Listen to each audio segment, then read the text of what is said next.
This Fujifilm X-E5 is pretty much an exercise in exceeding expectations, and I think Fujifilm really succeeded here. I've had this camera for about a month. I brought it to Italy and Germany, and now I'm running around in Copenhagen with it, sort of to make a first impression of this camera, mostly for myself, because this will be really nice for me to have two of these bodies as my sort of backup and alternative bodies when I'm shooting on location.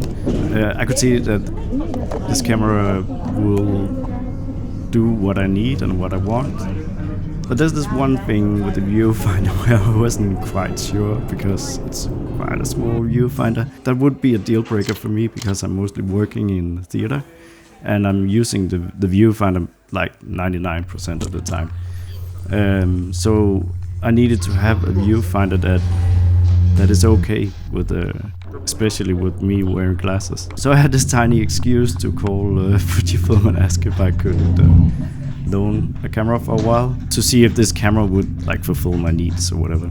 And I was lucky enough to have a whole month with it. And I can say that this camera really does exceed expectations in many ways. I think at least my expectations. This camera is a lot more of a high-end product than the X-E4 ever was. The X-E4 I think were marketed as this sort of X100 camera without a lens, but when you had it in your hand it was pretty clear that this wasn't the case. It was a lot more stripped down. It was a lot more like an entry body from every sort of perspective. And then enter the X-E5, and this camera is the complete opposite. It's like a stripped down. It's not even stripped down. It's pretty much like Fujifilm sort of took a clean slate approach with this camera.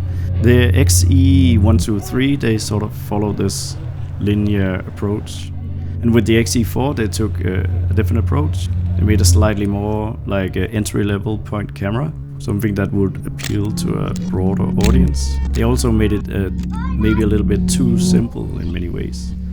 The X-E5 is the complete opposite of that. It is a lot more high-end. It's well constructed. There's a lot of confidence when you hold it, that nothing will fall apart, and everything is well put together. In many ways it just feels like something on the same level as an X100, but I think calling it an X100 with an X mount is a little bit too simplified in a way, because they are a lot more different than you would actually think.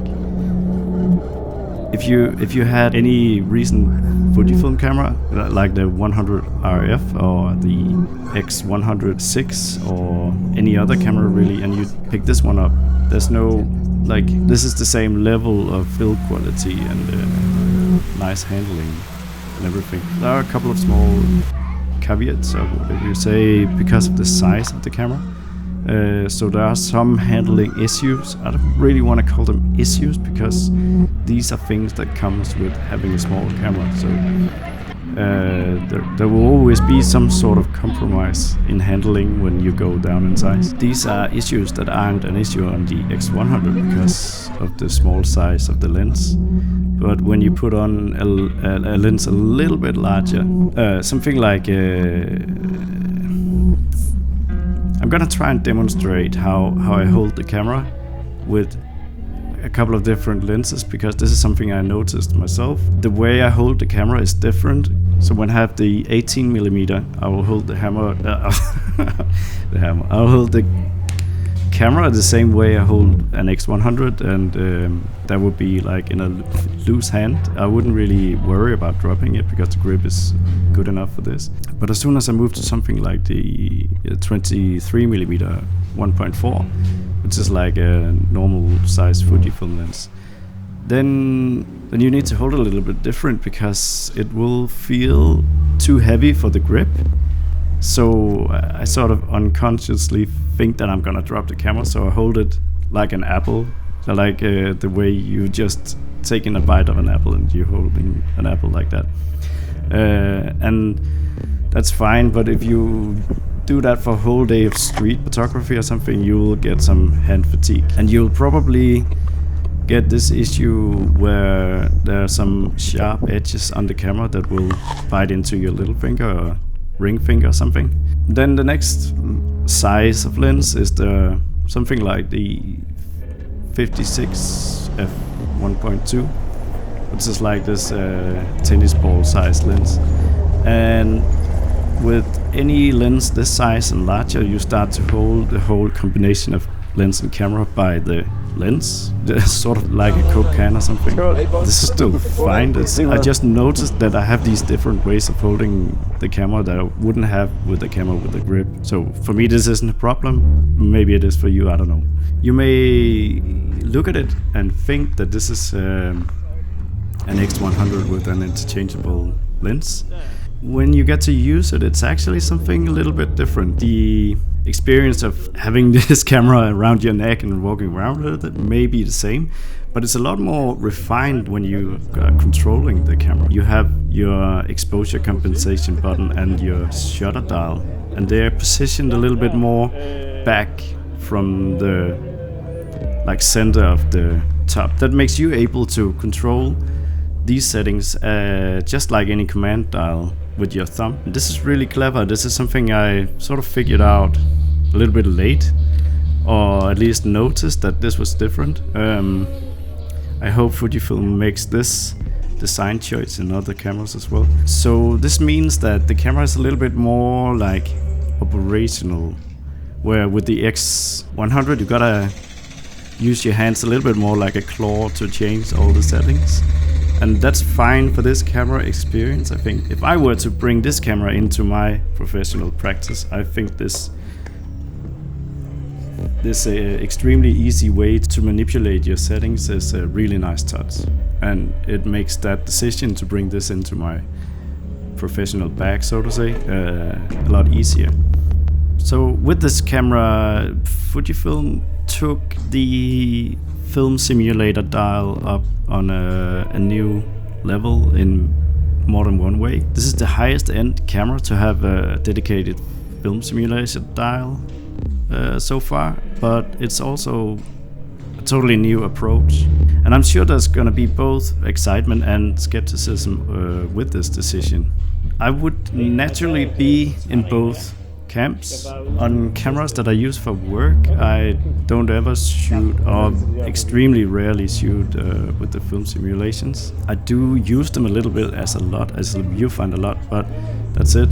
But when I'm shooting for reportage or street photography or holiday stuff, travel, anything, then I'm shooting the RAWs, but I'm mostly just using straight out of camera files. And I think everything you'll see in this video is gonna be straight out of camera. But just after using this camera just for a little bit, it is immediately apparent that this is the smartest solution yet. And this is also something that brings me back to having like a collection of film simulations again. This is something I had with the X-T3 and 4, and unfortunately the X-H2 and 2S sort of made me, I don't know, forget about the film simulations again, because they made sort of a cluttered situation out of it with the C1, 2, 3, 4, 5, 6, 7 option. Not because you had a lot of options, but because they made it possible for you to just change every setting and have every setting in your camera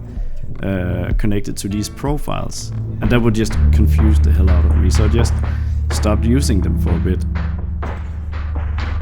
Then I have an experience with the X-Half where it made sense again to look at the profiles, because you could easily just switch between them in a way where they made it interesting for me again.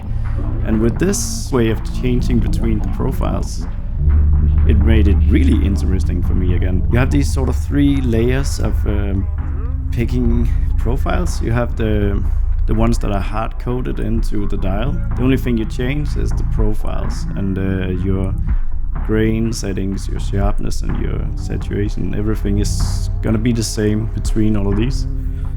And then you have the FS1, 2, 3, and they can be your film simulations from X Weekly or your own home brew or whatever. And then underneath that there's the typical C12345 or something. That's where it gets too cluttered for me, so I just ignore them. But having 3 is just enough for me. The way this dial works is just made it interesting for me again, and I'm glad they made it like this.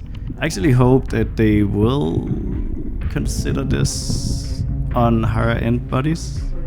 I wouldn't mind having this on an X Pro 4.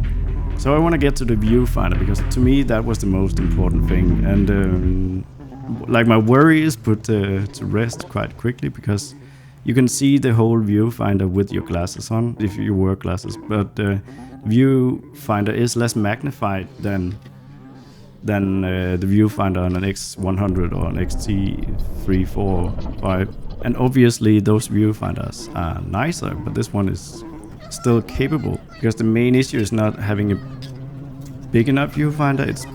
It's the problem if I could see the viewfinder. Luckily I can.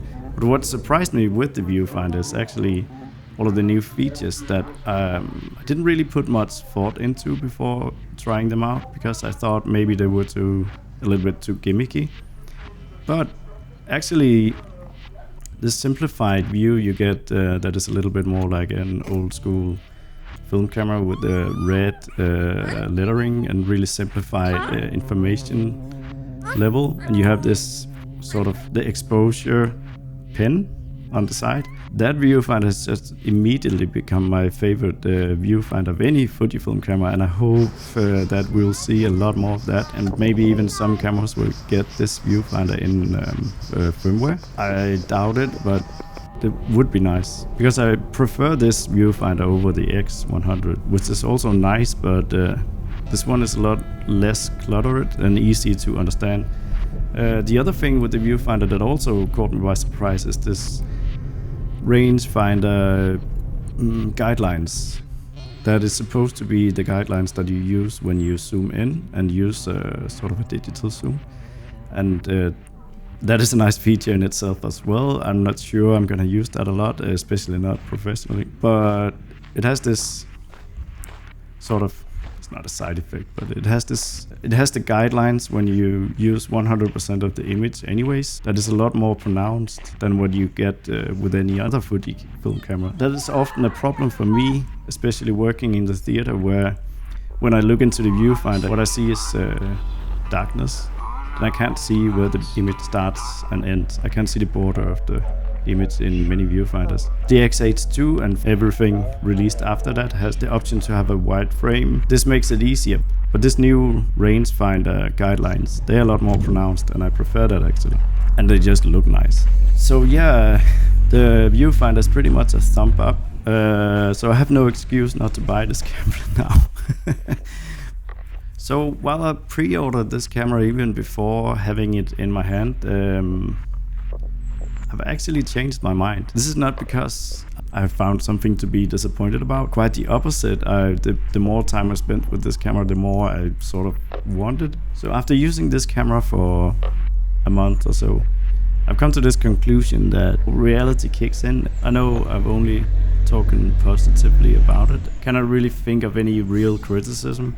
Everything I said that is like a downside or whatever, it's not really deal breakers to me. But I'm on the fence because I don't really need it. I don't have an actual need for it, and that's just a little bit annoying because I really want this camera. So obviously I don't hope any of my cameras breaks, but if they do, this is the camera that I will get right now. Obviously this camera doesn't do speed, so I wouldn't buy this over an X-H2 camera. This is the camera that I would buy underneath that. If I didn't have an X100 now, I would buy this. If I didn't have, or if I lost an XT camera, I would replace it with this one. But unfortunately, I can't really, have to be real to myself. There's no real and actual need to replace any of my cameras, and therefore I think that I will cancel my pre-orders, but I hope that I get this camera at some point.